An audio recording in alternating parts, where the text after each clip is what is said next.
Hello, everyone. Welcome to the first Peace and Justice report for Pennsylvania. I'm Joyce Davis, Outreach and Opinion Editor with the PA Media Group, the parent company of PennLive and the Patriot News. And I'm delighted to welcome you to this first Peace and Justice in PA annual report.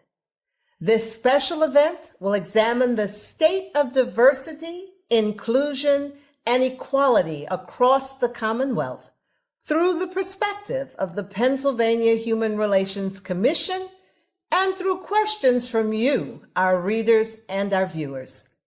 In addition to PA Media Group's collaboration with the Commission, sponsors for this special event are PSECU and Weiss Markets, with WITF as public media partner. We envision this as the first in a series of events examining our community's progress toward the highest ideals of social justice and equality. Dionne Lasseter, the Human Relations Commissioner's Executive Director, will report on its efforts during what has been a pivotal year in the fight against bias and discrimination. And we have invited as our keynote speaker, Eddie Glaude Jr., one of America's most distinguished voices on the complexity of race, religion, and democracy. But first, some words from Pennsylvania's top public servants, Governor Tom Wolf and State Attorney General Josh Shapiro, men who need no introduction. Hi, I'm Pennsylvania Governor Tom Wolf. Welcome to the first Peace and Justice in Pennsylvania annual report. Pennsylvania was founded as a place where all people would be welcome. We haven't always lived up to that ideal of acceptance and inclusion, but it certainly is a goal worth fighting for. As a Commonwealth, our diversity brings us strength. Our differences enrich our culture, our economy, our society. Hatred and discrimination have no place in Pennsylvania, and I am grateful to those who do the hard work of helping victims of hate crimes and discrimination and their families. In particular, I want to thank the commissioners and staff of the Pennsylvania Human Relations Commission for their hard work to enforce non-discrimination laws, to document injustice, and to foster a culture in Pennsylvania that values acceptance and inclusion. We may not have reached our goal, but your work gets us a little bit closer each and every day. Thank you. Well, hello, everyone, and let me say a special hello to Joyce Davis, the host today, and all of the distinguished guests. I am really sorry that I couldn't join you live tonight, but I didn't want to miss this opportunity to thank you for the work that you're doing and the important conversations that you are having here today. And I want you to know that my office is here for you, and we're actively engaged in fighting bias incidents and hate crimes. But it takes all of us working together to stop the hateful acts and abhorrent beliefs that we face. Hatred and fear of others has been built by people over generations, and it won't go away without persistent and concerted effort from all of us. Gatherings like this one, targeted interventions by my office and organizations around the state, and strong legislation put forward in our state government can make progress to stop the hatred that holds back our most vulnerable communities. Because no matter what you look like, where you come from, who you love, or who you pray to or choose not to pray to, the law must apply to each and every one of us, fairly and across the board. It's been nearly 3 years since the Tree of Life shooting. And for me, it's a stark reminder that the hate that motivates domestic terrorists in this country and in this Commonwealth still festers. My office has analysts and agents and attorneys in every region of the state. They're embedded with our partners at the local and state level. But the fact remains, there is a rising level of hate in this country. And these attacks are born out of racism, anti-Semitism, Islamophobia, and the list goes on, sadly. Last year, the Department of Homeland Security released a new threat assessment that identified violent white supremacy as the most persistent and lethal threat in the homeland. When I was elected Attorney General, it was a priority to use this office to combat hatred using all the tools available to us in the law. And for too long, that mission wasn't the priority it should have been. It is now. We knew that we needed to change, so we started to reinvigorate our civil rights enforcement section. And now we have a chief and more active than ever before with our federal and state partners. In addition, today our office looks more like the people that we represent, the people that we were sworn to serve. We had two goals: using the position of the Office of Attorney General to expand our office's understanding of bias, and then using our agency to create real external change. Which is why we continue to work with our state partners like the Pennsylvania Human Relations Commission and the Pennsylvania State Police to protect and advance civil rights in the Commonwealth. And we work with local departments to respond to hate crimes when they need assistance.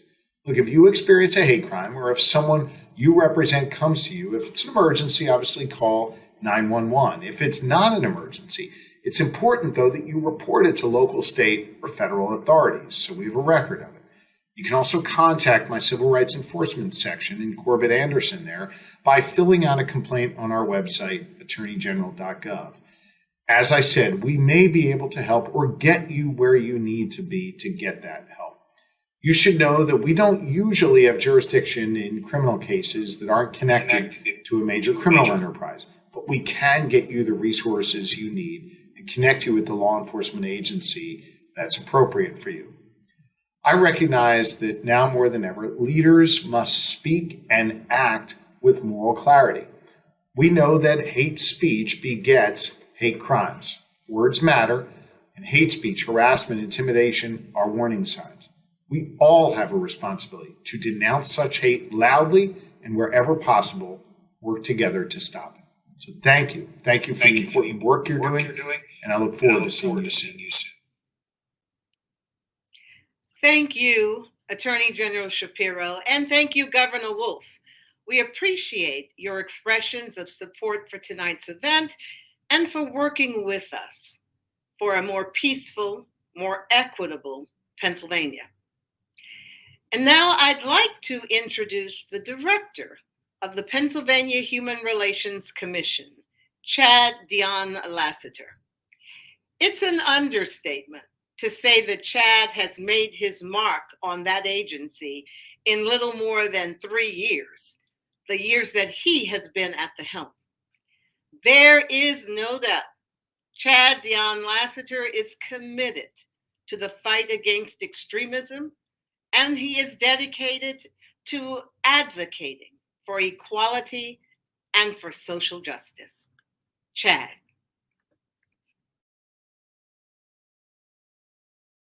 Hi, I'm Dionne Lasseter, the Executive Director of the Pennsylvania Human Relations Commission. And though the past year was troublesome and burdensome with a global and historical pandemic, I am elated to say that the Pennsylvania Human Relations Commission, we continue to pursue justice for all individuals in our great Commonwealth. Though we were faced with 3 pandemics, the coronavirus pandemic, the economic pandemic, and the pandemic of hate, or the virus of hate, the Philadelphia Human Relations Commission still continued to take complaints of unlawful forms of discrimination in all 67 counties in our Commonwealth. And with that being said, I want to commend the Philadelphia Regional Office, the Harrisburg Regional Office, the Pittsburgh Regional Office, and the Central Executive Office, as well as our amazing PHRC commissioners. And so when we look at in context where we have been over the past year as it relates to our democracy, as well as the challenges we've had in the Commonwealth, it's not about have we gotten better, are race relations more fractured? It's what can we do to make sure that we reduce forms of unlawful discrimination. And PHRC, we hear that clarion call every single day. So when Dr. Martin Luther King says that the moral arc of the universe is long, but it bends towards justice, we work for the people of the Commonwealth. And what is it that the people of the Commonwealth want? They want justice. Who do the people of the Commonwealth want the justice from? The Pennsylvania Human Relations Commission. And so during this time, we stepped up to the social justice plate with 81 virtual events that dealt with anti-Semitism, that dealt with combating xenophobia, homophobia, transphobia, that dealt with Black Lives Matter. But we also made sure that we engage in a form of race neutrality. We recognize that there are forms of racism that exist on all sides, and there's divisiveness on all sides. And so we also made sure that we recognize that there are law enforcement individuals who put their lives on the line every single day for all of humanity. But make no mistake, in the state of Pennsylvania, we have some challenges. We have white nationalists, we have white supremacists, but we also have a beloved community. That beloved community is comprised of our advisory councils, our human relations commissions, the NAACP, the Urban League, the Anti-Defamation League, and everyday beautiful citizens of our Commonwealth who are standing up to the shadows of hate with truth, love, and kindness. We have an annual report, and we have a beloved community, no hate in our state report that you can look at for greater details of the amount of cases that we ended up working on, trying our best to bring resolve on behalf of those who trusted us with their experiences around racism and forms of bigotry, prejudice, and discrimination. And you can check that out on our website. As I end, I want to once again thank all of the staff for your dedication over the past year against this global pandemic. You never wavered in your commitment to our mission and to the commitment of justice for all humanity. Thank you. Thank you, Chad. Dionne Lasseter, that was well said. We so appreciate your being here with us and your annual report on the state of peace and justice in Pennsylvania. But now we've come to an exciting moment in our evening, and I have the distinct honor to introduce our keynote speaker, Eddie S. Glaude, Jr. Eddie Glaude is a renowned author and scholar who is actively engaged in helping Americans think through the complex issues now dividing our nation. Dr. Glaude is chair of the Department of African American Studies and a distinguished professor of religious studies at Princeton University. Among his best-known books are Democracy in Black, How Race Still Enslaves the American Soul, and In a Shade of Blue, Pragmatism and the Politics of Black America. Both books examine issues at the heart of Black communities and the complexities of race and racism in American democracy. But what is most compelling about Eddie S. Glaude Jr. is his openness to dialogue and to civil debate. His ability to listen to opposing views while not shying away from full expression of his own. That's why we invited Dr. Eddie S. Glaude to serve as our keynote speaker for this evening's event. We're confident he will serve as a catalyst for the difficult conversations we must undertake now in our Commonwealth and throughout our nation. May I introduce Eddie S. Glaude Jr. Thank you, Sister Joyce, for that gracious introduction. I really appreciate it. I want to thank Brother Chad and all of the unseen labor that's making this event possible. Brother Salim and others, thank you for what you do. And Brother Chad, thank you for your leadership, your continued dedication to trying to build a more just world, and particularly a more just Commonwealth. I want to thank A.G. Shapiro, Governor Wolf, for their remarks framing our conversation. I'm looking forward to the dialogue, and it's the kind of conversation we need to be having across the country. Oh my goodness, if only we took seriously what a commitment to peace and justice means in these dark times. So what I want to do is to offer kind of some brief remarks, and then we can jump into the conversation. I want to begin with kind of historical touch point. On December 15th, 1763, the Princeton volunteers in the back country of Pennsylvania attacked a Conestoga village. They murdered Native men, Native women, and children. They burned the cabins to the ground. The volunteers claimed that the Secahonics, who had long ties with the surrounding communities, were in fact secret enemies. John Penn at the time got word of the actions of his fellow white Pennsylvanians, and he called for the perpetrators to be captured and charged with murder. Instead, the volunteers hunted down the Native people who had fled to Lancaster, and when they found them there, slaughtered them. Some tried to justify the actions of the men, said that they were young and inflamed by passions. As one said, as Sarah Sweetberg said, a wonderful book, Liberty and Insanity in the Age of American Revolution, quote, in order to protect other Indians allied with the Pennsylvania government from these threatening men, colonial officials brought them into Philadelphia, placing in a military barracks defended by British regulars for safety. This act led the volunteers to conclude that, quote, their government did not protect the safety and liberty of its own people, but enforced dangerous allegiances with savages who would unleash horrors against backcountry settlers, end quote. 250 or so men decided to march to Philadelphia to confront the government. Ben Franklin was dispatched to meet them.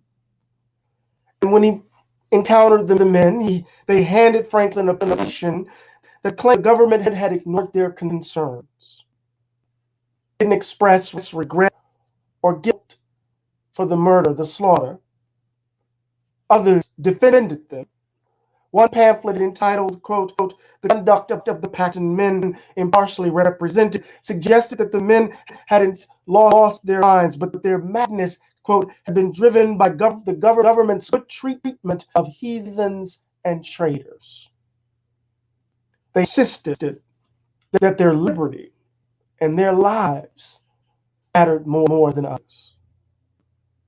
Before we were country, men and women mad with the fever of liberty and the belief that their lives mattered more than others, threatened to pull apart the very fabric of our society. And we see in this story the intimacy of our hatreds, the intimacy of our hatreds, not only towards those who lived among them, traded with them, with whom they had long-lasting friendships, but the intimacy of those who felt a kinship with the murderers, who loved them and defended them no matter monstrous actions. Today we stand on the precipice. The fever, the distorted view of liberty has taken hold, and some among us are willing to throw away this entire experiment in democracy as they cling to a view that ours must remain a white nation, in the vein of old Europe. We saw it on January 6th, when a mob of mostly white men and women sacked the Peace House, shouting, "Stop the steal." They were talking about Philadelphia. They were talking about Atlanta. They're talking about Detroit and Milwaukee, places where people of color are voted in large numbers. They insisted that their vote mattered more than the votes of people of color. We see it in the ongoing efforts to delegitimize our electoral process by sowing distrust in electoral election processes and officials. We see it in legislative efforts across the country to enable the rejection of election outcomes that some may disagree with. In other words, we're witnessing in real time an all-out assault on American democracy. And the Commonwealth is on the front lines. We see a deep discord that binds the body politic today, where hyper-partisanship, which typically tracks along racial lines, reigns. Where public life is so fragmented that it is difficult, if not impossible, to imagine a jointly shared idea of the public good. We are either self-interested persons in pursuit of our own individual aims and ends, or we are members of tribes seeking to own the other.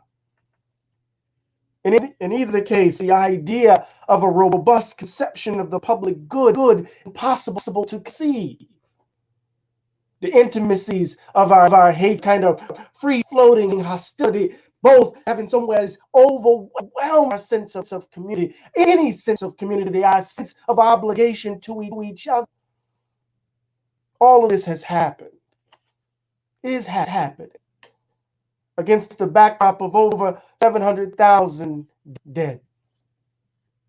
COVID-19 continues to rage, and we continue to bury our dead. Communities hit hard, families brought to their knees. They struggle with the reality that a loved one is gone forever. And COVID has functioned like a blue dye shot through the body politic. It revealed our vulnerabilities and our sickness. It showed us that the shredding of the social safety net over the last 40 years has left Americans vulnerable, exposed. It has revealed the limits of our healthcare system. We watched essential workers, quote unquote, risk their lives to maintain the food supply chain and deliver goods to those of us who could stay home. We watched the rich get richer while others fought and continued to fight against the living wage of those who saved us. Just think about it. The folks who were considered essential workers are now being characterized as lazy folks who simply want a federal handout. Can you imagine? In so many ways, we have banished our dead from view. Death remains hidden. Modern cemeteries cast out of sight to the distant corners of where we live. In this fabulous book entitled The Republic of Suffering, Drew Fowler wrote about the Civil War. She said, quote, that death created a modern American union, not just by ensuring national survival, but by shaping enduring national structures and commitments. Death, she writes, inspired self-scrutiny and self-definition. So all we need to do is think of the thousands of Civil War photographs of the dead and what those images forced the nation to remember. This is anathema to our times. We have more images and videos of police killing Black people than we do of the carnage of COVID-19. Today, the dead from coronavirus is principally a private affair, where a sense of shared suffering is feeding at best. COVID death has so saturated by our politics. COVID has shown us our disunity, not our unity. We are in a moment. An idea of America as a kind of multiracial democracy is under assault. Those who cleave to an idea that ours must be a white nation in the vein of Europe are stoking hatred, stoking divisions, acting on them, placing lives in peril, and most importantly, or in addition, not more important than lives, but in addition, placing our democracy in peril. Now, what do we have to do in the face of all of this? Where greed and racism and selfishness threaten to overrun the country. What must we do to save our democracy? Well, first, and I say this without a hint of hyperbole, We have to choose a side. Standing in the middle during this storm will only ensure the collapse of it all. Too much is at stake to do so. The choice is clear. Either you fight for democracy or you ally yourself with those who stand against it. Now, fighting for democracy will involve finally leaving behind this distorted idea of liberty and the belief that lives ought to be valued more than others. What do I mean by this distorted idea of liberty? Some, right, conflate the idea of liberty and freedom with the idea of selfishness. So it's almost as if Ayn Rand has defined liberty for us. That this negative conception of liberty, right, to be left on to one's own devices, means matters more than any other principle, right? But this distorted view of liberty combined with this idea that some lives ought to matter more than others, right? It's threatened to overwhelm and overrun our democracy. Fighting for democracy will involve forming a new social and moral contract between us all, establishing a new baseline of what it means to be in community with others. That contract, in my view, should entail a commitment to a broad public infrastructure of care centered around health, saying that if you get sick, our obligation to each other will mean that we take care of you. Involves a guaranteed quality of life, that if you work 40 hours a week, you can put a roof over your head and put food on the table and send your children to college. No matter the color of your skin or your zip code or who you love or your ability. It means that you can live in safe and secure communities without being over-policed and or surveilled, subject to a kind of state violence that would leave you mourning the loss of your child or loved one. We need a new social and moral contract that will hold off the hate, that will announce our commitment to each other. And we also have to tell ourselves a different story about who we are.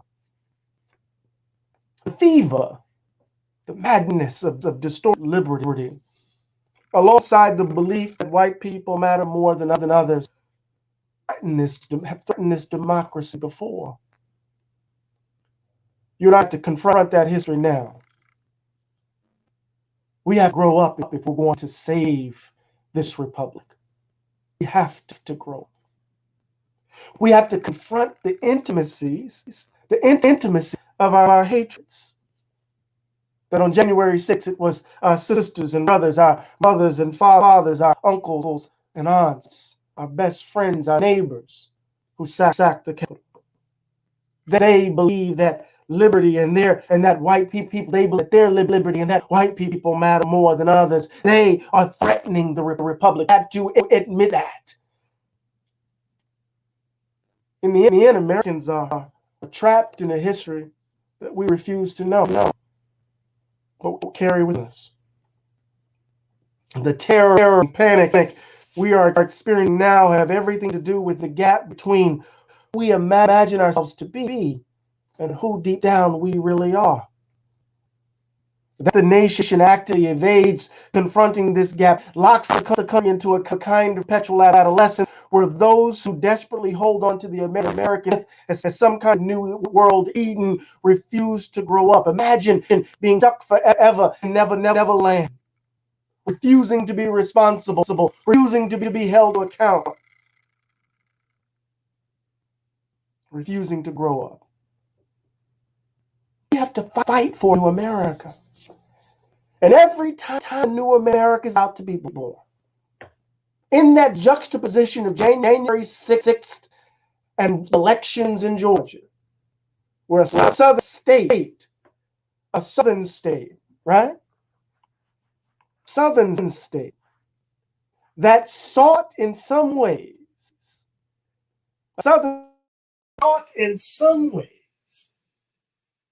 right, to imagine a different future for itself. Wow. sentence, first Jewish sentence, and first African-American sentence. I'm not talking about some ideological commitments. What I'm suggesting is that at the moment in which a new America was trying to be born, another America was clinging to life.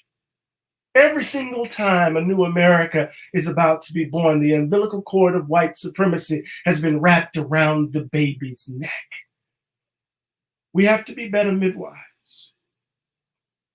We have to be better midwives. We have to fight for a new America, understanding that everything we do now will determine whether we survive these dark and desperate times. Tell the truth. Be clear in our leadership, as the Attorney General said, and act with a kind of moral clarity. Make your choice. Will you fight for democracy? Will you fight for democracy? Or will you ally yourself with those forces who are trying to destroy? I'm looking forward to the conversation. I'm sorry my AirPods were acting up. Very much. That was truly profound and gave us a lot to discuss, to think about, and probably from the comments I'm seeing to argue about, to be honest. But let's get right into it. I guess I'll start because I do want to bring in my dear friend Chad, because I know he wants to, and we're privileged to also have with us WITF reporter Anthony Orozco, who is going to join our conversation. But I'm going to play Pollyanna here, okay? And I'm just going to throw out the first one. I remember growing up in New Orleans, Louisiana. I remember not being able to go into many places. I remember seeing the whites only water fountains. I remember when my grandmother took me by the hand and said, we can now walk into the Jung Hotel because we're free, right? So I guess what I'm throwing out at you here is, as bad as things look right now, aren't they getting better? Well, I think this is part of the American fantasy. We want to pat ourselves on the back for incremental change. And generations are actually lost as we congratulate ourselves on these small shifts and tinkering around the edges, as it were. See, the value gap, this belief that some people, because of the color of their skin, matter more than others. The value gap affects the distribution of advantage and disadvantage. And it's going to look differently under different conditions. So what the value gap looked like in the context of slavery is going to be very different than what it looked like in the context of Jim Crow. But we still have, under those different material conditions, the distribution of advantage and disadvantage, right? Based upon white people being valued more than others. It's going to look differently. The value gap is going to look differently with a black man in the White House, right? But the reality is that when we look at the data, when you read this report, I can say from my gut, we're going to still see how race continues to animate every aspect of our lives, right? And I think it's important for us not to rush to congratulate ourselves, right? But to continue to fight for a more just America. That's how I would respond. Yeah. But that's not to deny that there's no progress, because my daddy, I grew up in Mississippi on the coast, just an hour and 45 minutes away from New Orleans. You know what I'm talking about. My dad couldn't go. Yeah. My dad couldn't go to Princeton because Princeton didn't admit a large number of African Americans until the late 60s, early 70s. And here I am, a distinguished professor at Princeton. But that fact doesn't obscure the reality that we're a country still defined by some who are valued and some who are generally devalued. Now, let me bring my friend Chad into this. Go ahead, Chad. Yeah, my dear brother Eddie, I would like for you to just expound upon that social contract. As we know, Charles Mills talked about the racial contract. And I've seen this in my role at PHRC from the perspective of when you speak out and you address white supremacy, white violence, white privilege, whiteness, you're looked upon as the person that's divisive. But these things exist in context. So that aspect of what you mentioned as it relates to the social contract, we have a white supremacist problem in the country. And those of us who speak truth to it, we're not the ones that are divisive. So we're quick to attack in context those who speak out against white supremacy and the ideology of something that we didn't create. And so if you could just speak to that, and then the back part of that is, how can we continue to do this work, albeit the racial fatigue and the racial trauma from doing the work, but also having the conversations to continue to verbalize white supremacy to itself? Yeah, so it's one of the efficient ways in which America polices, right, how we talk about it. So to name white supremacy or to name racism on a certain view is to somehow give, or is it somehow to be racist? You see, so when we call something white supremacist or we call it racist, the fact that we're using that language itself, according to some, is in fact racist.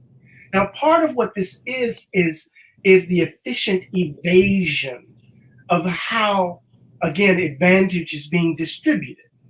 This rhetorical move that the problem isn't, right, the practice of devaluing others based upon skin color, for example.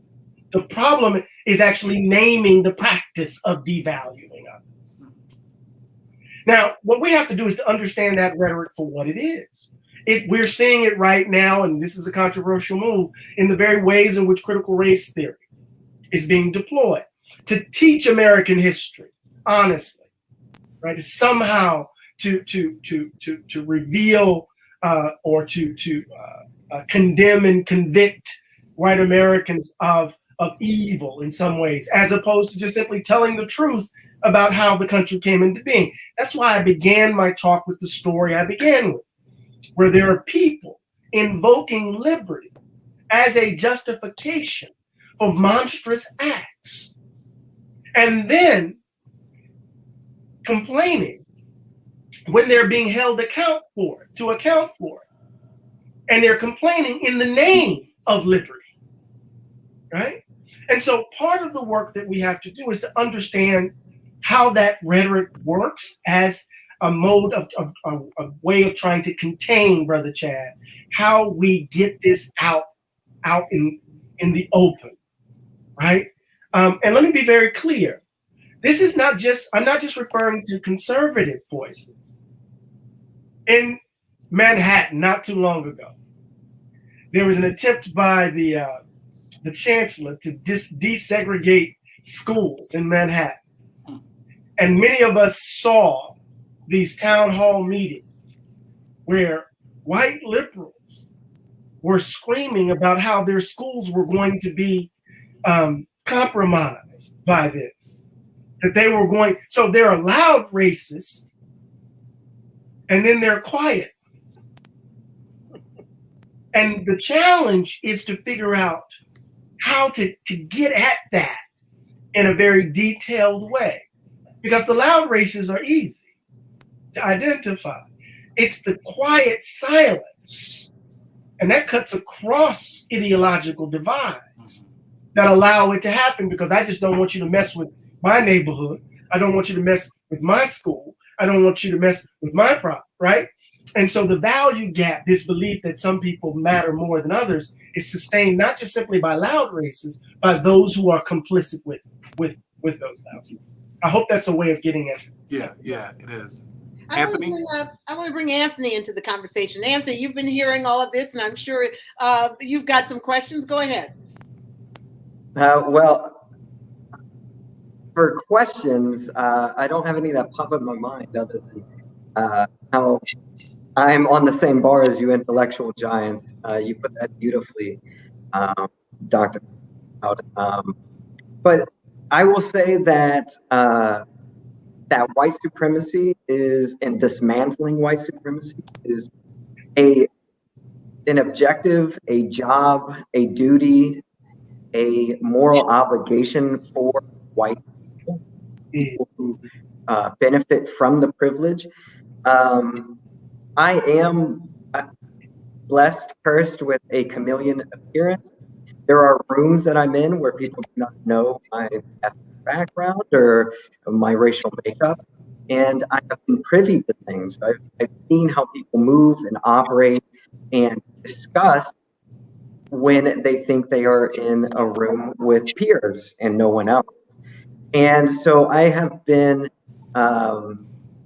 privileged to see that from the inside and to know what white supremacy really looks like, to know what it is like to benefit from white supremacy, from my, very white appearance.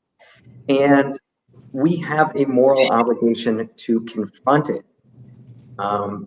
It's hard for many people to see that, to understand that they've gained privilege from just their appearance. And by privilege, of course, I mean just not having the assumption that they're guilty or that they are less intelligent. And that requires some very hard conversations like we're having tonight. And it's hard for people to open up to that because sometimes they feel that being uncomfortable is synonymous with being unsafe. And those are two different things. And so I think as a country, we need to get very comfortable with being uncomfortable. Well, we're there. We're definitely there with uncomfortable. But Anthony, why don't you tell them you have a Latino background? Is that correct? Yes. You're a Latin affairs reporter for WITF. So tell them a little bit about your background. Yes. So I'm the Latino communities reporter for WITF. My father came to this country in the early 80s from Mexico. He was a very dark, half indigenous Mexican. My mother is, I like to say, about as white as a paper plate. The family has been here since before the American Revolution. And so I come with that mixed heritage, that mixed background. Also, I want to thank Dr. Glaude for acknowledging the original nations that were here before us all. So that's my racial makeup, my ethnic makeup. And I report on the communities that we see growing here in all of the cities across the Commonwealth. And that's primarily Latino communities, immigrant communities, people who come to this country with hope and a dream. And I think this speaks to the original point that we touched on earlier, is that there is a reason why people come here in droves. There is a reason why people come to America, because it's a shining light in the world. But that does not mean that there is not polishing to do, that there is deep work done. Well, very, very well said. And I guess, Dr. Glaude, I want to, let you comment. Do you feel that there truly is enough synergy, let's put it that way, or camaraderie amongst these ethnic groups with Latinos and Blacks working together, or are we seeing fissures there as well? I think, of course. I mean, I think there are moments where we see convergence of interests. I mean, when we think about the presidential election, when we think about the senatorial special elections in Georgia, and we see interest convergence, as Derek Bell would say, evidence itself very clearly. But I think it's very important for us not to kind of flatten out the differences within these particular communities. The way in which race makes itself known within Latin communities, Latinx communities, is very clear. The way in which immigrant communities kind of inhabit America's racial logic we need to be very, very clear about that. Anti-Semitism can evidence itself across these racial divides. We need to be mindful of that. There's a sense of community.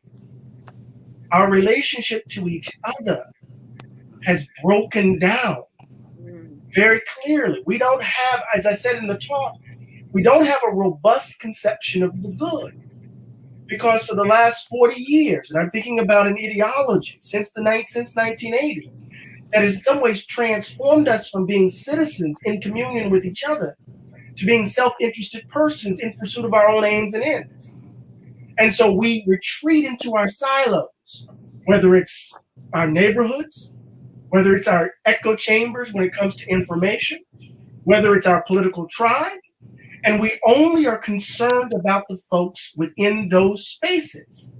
And then our relationship to folks who are not in those spaces is often one that's hostile. So there's a kind of free-floating hostility that defines the Republic in this moment. And then I wanted to emphasize this again, the intimacy of our hatreds. We want to think about hatred as abstract, right? The reason why it sustains itself is because it's evidenced by people we love. When you hear your mother or your father spout hatred, when you see your brother or your uncle do what they do, it becomes very difficult to mobilize the resources to call them to account. And so people want to run past it. Not because they're loyal simply to Donald Trump, not because they're loyal to any particular ideology alone. These may be reasons, but there's an intimacy here. And the language I use is, James Baldwin would say, the slave master knew that he was selling his child. Or they understood. We think about slavery as some kind of abstract notion. No. The people around them, they knew their names. They knew their hair color. They knew their tics. They knew what they were. There's an intimacy to this that we have to wrap our minds around. That's why it's so intense in its violence. It's so intense in how it manifests itself. So we have to be mindful of that as we think about moving Ed, forward. I know you want to jump in there. Go ahead. No, I was just going to provide a comment, and I think we should go to some of the Q&A that we have in the chat. But, just the way Eddie just framed that out, I think that we sometimes forget about the contemporary moment. We're thinking of white nationalism from the historical aspect of white sheets, right? And when you look at Charlottesville, those were our pediatricians, our doctors, our lawyers, our Sunday school teachers.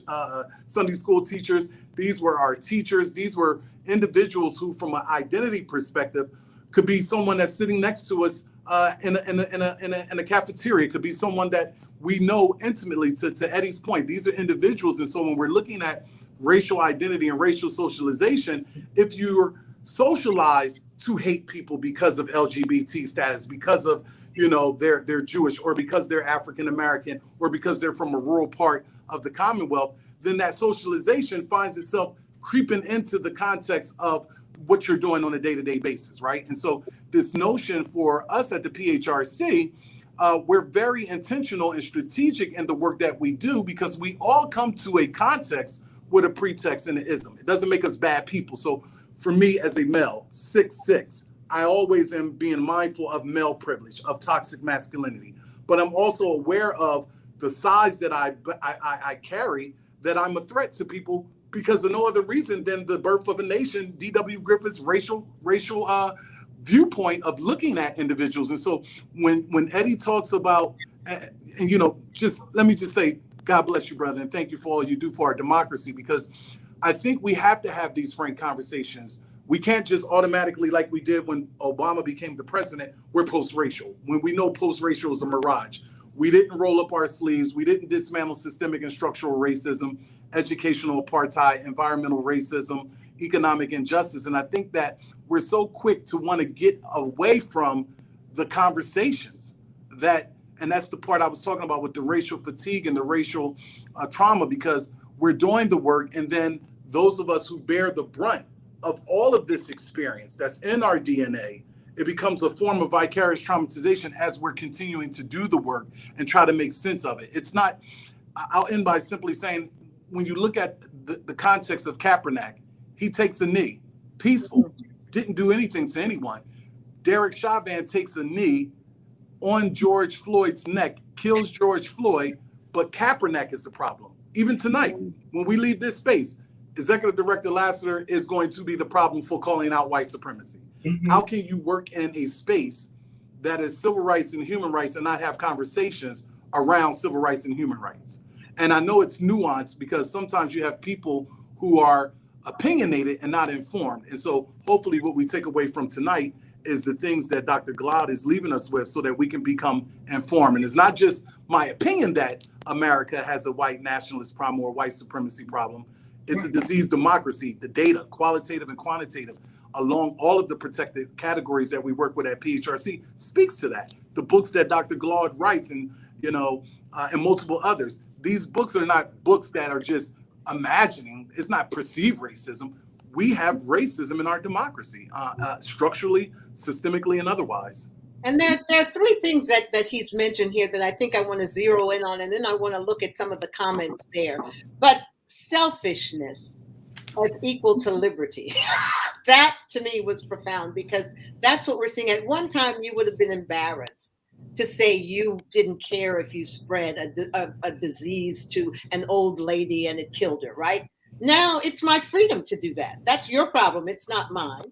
The other thing is we have to grow up and we have to fight for our America. Now, I say this, because I'd like to hear us all kind of engage on this and we've gotten in the chat here, all lives matter. Remember, there's that division on Black Lives Matter and all lives matter and human lives matter. And so you see how this is dividing us. But at the same time, you have called us all to fight for this America. I do see people fighting. I actually see white people fighting. I get letters all the time, from people saying they don't like what's happening to this party or they don't like the lies that are being thrown out. So I see it happening, and yet more needs to be done. I think that's the message you're telling us. This is the time. If you're going to be out there, you need to be out there now. You can't be quiet, right? Yeah. Are you at all encouraged at the people who are having the difficult conversations and the people who are reading the white fragility? And I mean, is that at all encouraging? Of course, absolutely. Baldwin says that hope is invented every day. And if you have to invent hope every day, that means you have to hold off despair every day. So to see Americans moving, trying desperately to understand what we need to do in order to imagine ourselves otherwise, that's really key. But our tendency, because we're adolescent in our orientation, is to celebrate the effort. I tried. I need an A, Doc. I tried to write the paper. I know it wasn't good, but at least I tried. That's not the point, right? So part of what I'm trying to get us to see is that we're at a crossroads, to use a blues metaphor, right? Where the nation has to make a choice. Mm-hmm. What kind of republic are we going to be? The demographic shifts are happening. The anxiety that have been unleashed because of those demographic shifts are evident. The choice has to be made. Now, those people who say all lives matter, empirically, we know that's not true. But that doesn't matter to that claim, right? I can show you the data that literally rebutes the claim that all lives matter. I can do it with regards to mortality rates. I could do it with regards to healthcare. I could do it with regards to employment. I could do it with regards to housing. I could tell you a story that inequality in the United States didn't just happen by happenstance. It is the result of policy. If you talk about the wealth gap in the country, just really quickly, I know we got to get to some of these folk over here because I've been reading the comments, right? So when you think about the wealth gap in this country, at the very moment in which the vaunted American middle class came into existence through New Deal policy, Black folk were locked out. We couldn't gain access to it. They even barred the labor market that we were principally located in, the agricultural sector and the domestic sector. When you think about banking, redlining, who got access to FHA mortgages? We couldn't get it. Redlining, which devalued our homes. The wealth gap was deliberately created through policy. You think about the achievement gap, segregated schools, Some schools in the United States are as segregated today as they were in 1968, having everything to do with housing policy, residential policy. Think about criminal justice. We can go down the line. We have built the country true. And the only way we're going to remedy it is that we have to admit it, that we've built this. And we have to be as deliberate in dismantling it as we were in creating it. But see, that's hard to say. It's hard to do when you are content to believe a lie. Yes. When you are content to believe a lie. And that's what we have to try to pierce through. Because we know it's not true that all lives matter in this country. Let me put it this way, all lives should matter. And when we say Black Lives Matter, let me just be very, very clear. When people say Black Lives Matter, they're not saying that because we need to assert that we matter. We know we matter. We know we matter. We're saying in that slogan that white lives should matter more than any other life. And we have to say it. We have to at least be able to say it. But here's something. Let's zero in. What Pennsylvania have to offer a modern world? Someone is writing. Crawl back into your villages, Ella. So you brought up also that you think Pennsylvania is key in this divided nation. We clearly were a battleground state. But what role do you see Pennsylvania, places like this, that we are central Pennsylvania, it's pretty white. What do you think could happen here that could be a model for the rest of the world? Absolutely. I mean, I think, from my own vantage point, Pennsylvania can evidence it through policy, a social and moral contract that announces a different way in which we are to live together.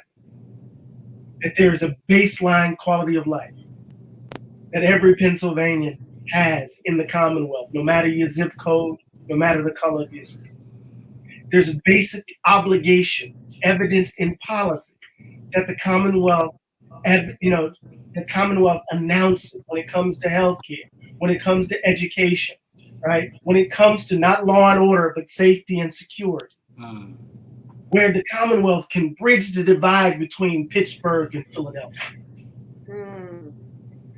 That's a big divide. I don't know. Huge divide. It's a huge divide.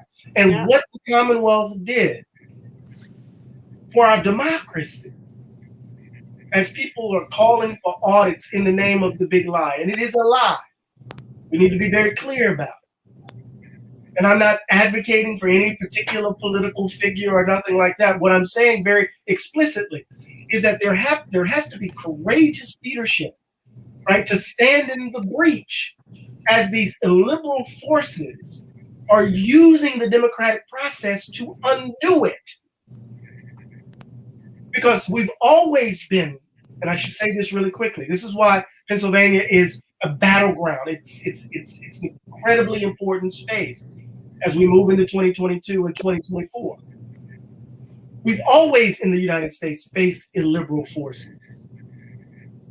Over 600,000 people died in the battle between those illiberal forces and those who were trying to defend the Republic.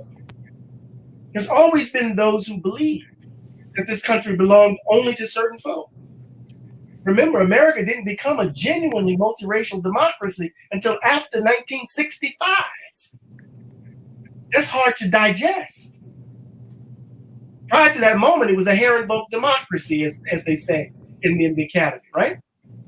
So these illiberal forces have been a part of our battle because America is more than just simply an idea. America is an argument. And the Commonwealth can stand on the front lines of that argument because we had political actors who said no to those illiberal forces. And as they are passing legislation across the country, not just simply to disenfranchise and suppress the vote, but to undo the democratic process, if the outcome is not consistent with their desires, the Commonwealth is on the front lines of that battle. Yes, it is. And, but even more than that, and I'm going to bring in Anthony to this again, even more than that, it's a personal battle. I mean, what you described, this intimacy, this being able to look at your uncle and say, "Uncle, you're wrong." I mean, what you were describing, Anthony, in personal interactions where they didn't know you weren't necessarily just like them, right? That you had a different heritage. That takes personal courage. It's hard to step up, especially, I guess, if you're just not used to, not one of those fighters all the time. It's hard to step up and do that. Well, what do you think about that, Anthony? How would you manage? Well, when you live a life of privilege, equality feels like oppression, and it feels like you're under attack whenever equality emerges or there is any effort towards equality. And people get really uncomfortable about that fact.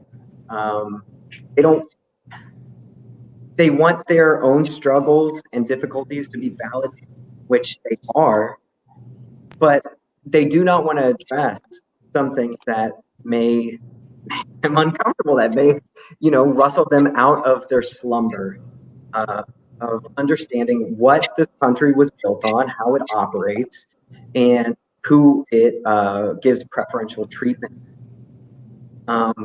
There's 2 points also that I just want to comment on quickly.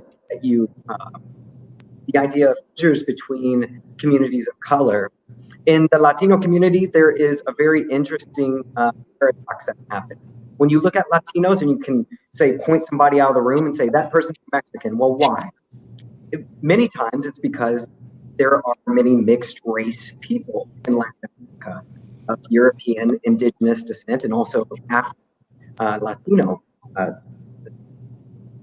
And we have races already mixed in to Latinos. Our ethnic group is full of diversity. We are still profoundly racist. There are Latinos who will deny day and night that they have African blood in them. There are Latinos who want to appear more European, and that's because of the system that our culture is built. That is something that is innate in our cultures in Latin America, and something that Latinos have to address themselves. And in this past year, while there was a racial reckoning that swept the nation, there was also one that happened within the Latino community, where people had to address anti-Blackness, and we should say that well by name, very specific type of racism, anti-Black, wanting to distance themselves. And I think in the communities that we have here, we have an opportunity. When you talk about what Pennsylvania can bring, when we see these communities that are growing and changing, as the doctor noted, that demographics are already set. The future is coming. The kids are going to have color. That's just how it is already. And we have the opportunity for people to not just address what's in themselves, but to empathize, which all great storytelling does. That's where I come from. The story of journalism, the field of journalism is trying to get people to understand and to see other people's lives. Well, the next generations that follow us won't have a choice. They will be of mixed blood, and they will have to deal with that in themselves. That's the issue that I think many people have brought up, that we are at a turning point, whether we like it or not. The facts are we're becoming a more racially mixed society, period. And minorities are becoming to the fore. The white majority is not going to have the sheer numbers of power. That clearly is behind some of this. Am I right, Dr. Glaude? I think so. And it's also the case that we lived under a political ideology that has really shifted the resources from everyday working people to the rich and the extremely rich. And so more of us are economically vulnerable. White working class folk are trying desperately to figure out how to make ends meet. They're trying to figure out how to send their kids to college. They're busting their behinds to keep a roof over their heads and keep food on the table. This inequality that defines the country. Remember when Alan Greenspan left the Federal Reserve, he said the most dangerous thing facing the republic was income inequality. Barack Obama turned around when he left after his 8 years, said the same thing. And so when you have this class divide, which is tied to greed, right, which has everything to do with a political ideology that eviscerated the public, any robust conception of the public good, that transfer dollars from hardworking people to rich folk, it becomes very difficult to imagine our relationship to each other, right? So what you get are problem is big bad government putting its thumb on the scale to allow these black folk to jump ahead of us, to allow these brown folk to jump ahead of us. And then you have the kind of cultural dimensions, right? We're still fighting the battles of the post-60s era, kind of cultural war 5.0. We're in the midst of it because people aren't quite sure what I had a colleague of mine said, what is this Indigenous Peoples America Day? What the hell is that? The older guy, right? Yeah. He didn't wrap his mind around it. So the country is shifting, and the ground beneath folks' feet feels like quicksand. And folk are reaching for something that can give them some sense of stability. Young folk, just really quickly, young folk are members of what I call the catastrophic generation. Millennials and Gen Zers and Gen Yers, they come of age, right?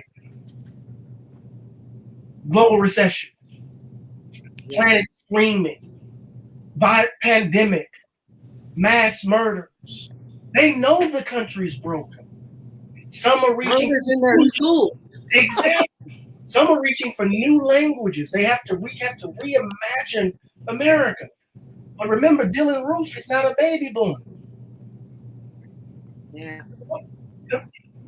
So what I'm saying is that some are reaching for old languages.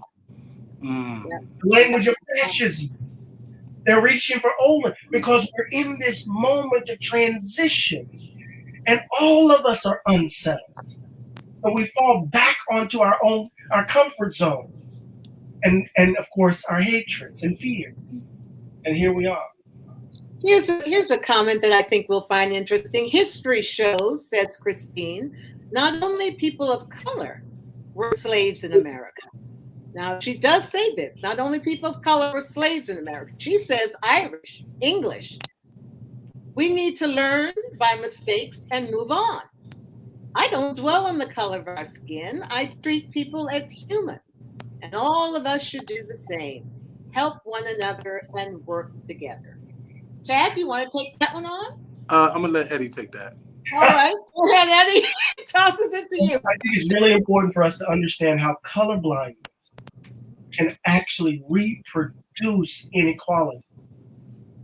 If you have a society that has been built on racial prejudices with the idea that some people, because of the color of their skin, ought to be valued more than others. If my description is true, that housing policy was shaped by race, labor markets shaped by race, education shaped by race, and then suddenly you become colorblind, then you can't speak directly to the ways in which race have distributed advantage and disadvantage. You leave in place, right? Colorblindness then becomes this insidious way of keeping the board as it is, right? Remember I said we have to be as deliberate in our remedy as we were in trying to create it. Now look, you always get this thing. Of course there were indentured servants. Toni Morrison writes about this in Beloved. She writes about this in Mercy. At that moment, Amy Denver, this poor white girl, is the one who gives birth to Denver, who saves Setha's life in the novel Beloved. And Morrison is trying to give us, in that little moment, right, insight into the complexity, right, of vulnerability at that moment. But the invocation of indentured servitude as a way of turning our eyes away from the horror of slavery and its afterlife, right, is morally suspect. colorblindness in a society that is still vexed by color is morally suspect. And I want to be very, very clear about that, right? Because it whether it's purposeful or whether it's deliberate, it ends up reproducing the kinds of evils that we're trying to rid ourselves of. Or it ends up maintaining the status quo, which is not helping Black people or brown people, right? I mean, or what? Yeah. You know, these categories, as Jimmy Baldwin says, these categories trap us, right? They trap us. They're our iron. They are our iron cage, right? But that doesn't mean we have to suddenly not see difference. I don't want. How can I put this? I'm a Black man from Mississippi. I don't want you not to see me and the power of the tradition out of which I come. That's not what I'm aspiring for. What I want is a society where I can be. You see the difference? For you not to see me is a problem. But the condition for my entree into your world is that I have to leave the particularity of me at the door. That's the problem. I want to live in a society where I can be fully me. That's right. Without bearing the burden of folk being afraid or hating me. Yeah, very well said. Very well said. This has been quite a conversation. I would like to really thank Anthony Orozco from WITF. Thank Chad Dionne Lasseter for being a part of this provocative conversation, and it will be provocative, Chad. You can get ready. To get I certainly. Man, I feel for you, brother. Yeah. Don't worry, I'll be we're here calling you for some much needed prayer, Doc. But and I just wanted to say, I just wanted to say before we conclude that we see things differently. You know, I just saw the last comment in the chat where someone said, "Why is it always about blame, blame, blame?" And that person is certainly entitled to their context. I don't think anything this evening was about victimization or blame. I think I know Eddie and I come out of that tradition that produced Cornel West, W.E.B. Du Bois, and multiple others, where we're just in that same vein of the civil rights, speaking truth to power with love, truth, and kindness, right? W.E.B. Du Bois wrote about the great John Brown, right? Harriet Tubman and William Still had multiple white individuals helping them with regards to the Underground Railroad. And so America seduces us into the black-white binary that has us choosing sides. But the reality is, I don't see anything that we spoke about. And I respect Nicole, who I don't know. I don't think we talked about blame. I think we have talked about solutions. And I think that the self-introspection of what Eddie laid out for us will lend us to figure out what part we want to play in the solutions of reimagining a new bridge in our democracy, right? And so there's no call of action and per se this evening. Each person has to do what they need to do. And I think it's always good and convenient to start with yourself. We always talk about racism that someone else has. What about the portraits of racism that David T. Wellman talked about? What about the way that we engage in forms of xenophobia within ourselves? Change ourselves, but make no mistake, I'm inspired by what you provided, my dear brother, because it's on a structural level. For me, it's a macro level. It's systemic and it's structural.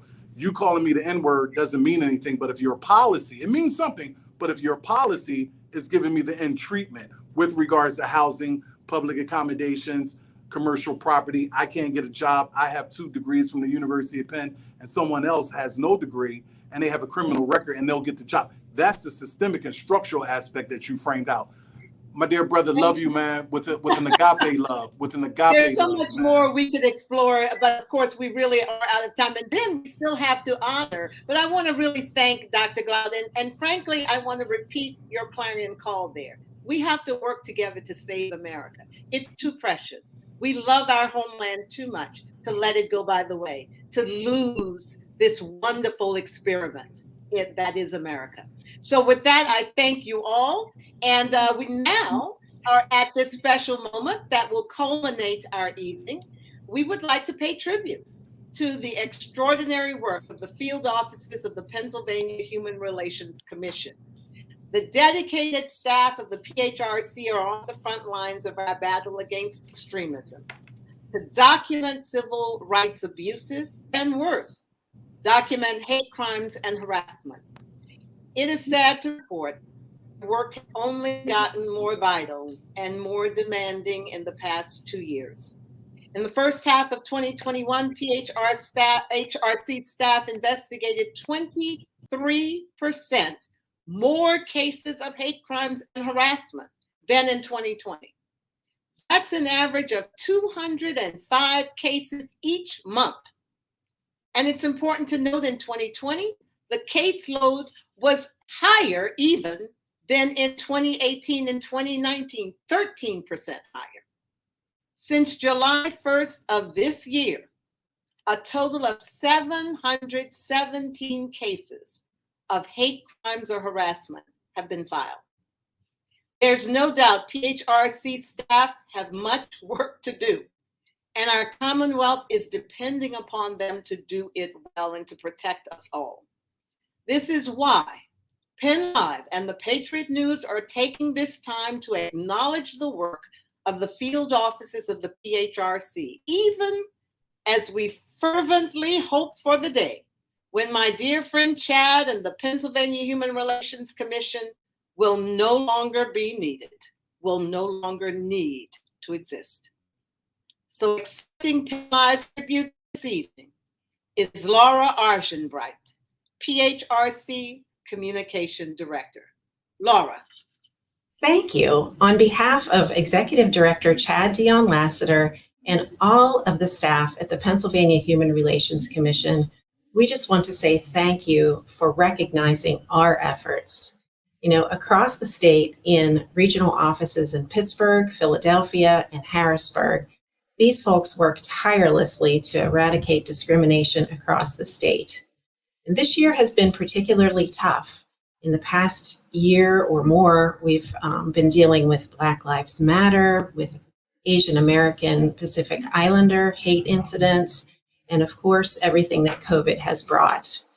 So these guys work day in and day out to be here for the residents of Pennsylvania. But I think it would be better if we hear from them about the work that they do on a daily basis. So I'd like for you to take a minute and watch this brief video. Again, thank you. We are often a voice for people who do not have a voice. The work for the Pennsylvania Human Relations Commission is vital. Our mission is to eradicate discrimination in the Commonwealth. For people that are being discriminated against because of color or race or age, religion, national origin. Here at PHRC, we are able to investigate their cases, and if they have been discriminated against, we are able to provide them remedy that they would not have gotten without our help. Inclusivity is not a simple task. It's large and it's broad and it's expansive, and there are people that don't understand it. The PHRC work is not only to be reactive and find justice for those who've been discriminated against, but to be proactive and teach some of the ways that discrimination might occur to the agencies, whether it's intentional or unintentional. Our goal is just to make sure that justice is served and that both parties have an opportunity to air their differences and reach an agreement that will be beneficial to both. When somebody believes they've been discriminated against and you're able to have the case investigated and bring it to some peaceful, amicable resolution between the complainant, that's a reward. After you've been discriminated against, oftentimes you don't know where to turn, and I want the PHRC to be the first name on everyone's list. Hi, I'm Burke Noel, Vice President of Content at the PA Media Group. Thank you for joining us for the Peace and Justice Report. We hope you found tonight's program engaging and thought-provoking. I'd like to thank our sponsors, Wise Markets, PSECU, and WITF for making this event possible. And of course, a special thanks to the Pennsylvania Human Relations Commission, Governor Tom Wolf, Attorney General Josh Shapiro, and of course, our keynote speaker, Dr. Eddie Glaude. Until we meet again, have a wonderful evening.